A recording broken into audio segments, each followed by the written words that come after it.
friends, I am Saurabh Jagdish Sonone and today's topic is method and constructor chaining in Java. Method chaining is the practice of calling different methods in a single line instead of calling other methods with the same object. Reference separately.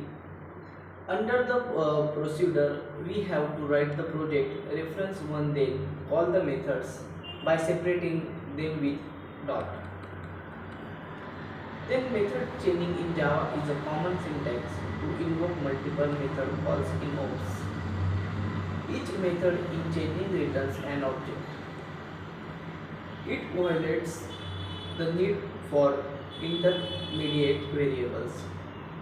In other words, the method chaining can be defined as if we have an object and we call methods on that object one after another is called method chaining. Then constructor. In Java, constructor is the same of a method, but the only difference is that the constructor has the same as the class name. It is used to create instance of the class. It is called automatically when we create an object of the class. It has no return type. Remember that a constructor cannot be abstract, final, and static. We cannot override a constructor. There are two types of constructor in Java. First, default constructor, also known as no argument constructor. Then second, parameterized constructor.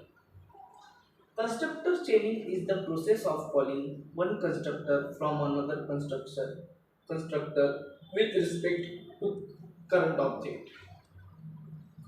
One of the main use of constructor chaining is to avoid duplicate codes while having multiple constructor by means of constructor overloading and make code more readable.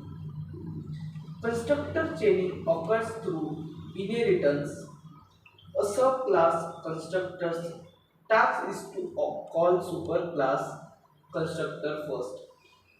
This ensures that the creation of subclass objects start with the initialization of the data members of the superclass. There could be any number of classes in the inheritance chain.